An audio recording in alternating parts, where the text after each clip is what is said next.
Mr. President, let me state in no uncertain terms that Pakistan will respond most decisively to any Indian aggression.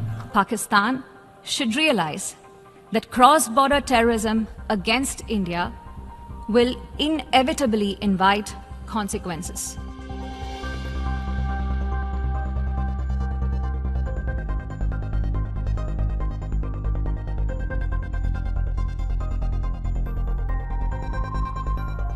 This assembly regrettably witnessed a travesty this morning. A country run by the military with a global reputation for terrorism, narcotics trade, and transnational crime has had the audacity to attack the world's largest democracy.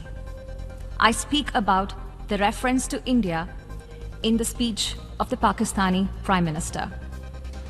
As the world knows, Pakistan has long employed cross-border terrorism as a weapon against its neighbors. It has attacked our parliament, our financial capital Mumbai, marketplaces, and pilgrimage routes. The list is long. For such a country to speak about violence anywhere is hypocrisy at its worst. It is even more extraordinary for a country with a history of rigged elections to talk about political choices, that too in a democracy.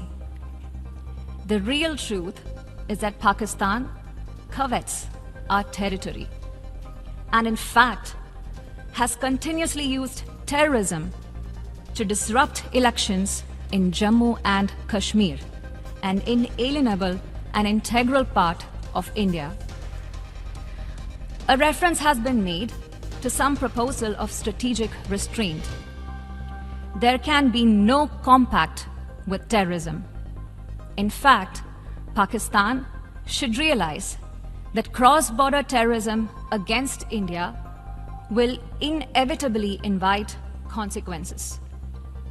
It is ridiculous that a nation that committed genocide in 1971 and which persecutes its minorities relentlessly even now dare speak about intolerances and phobias. The world can see for itself what Pakistan really is.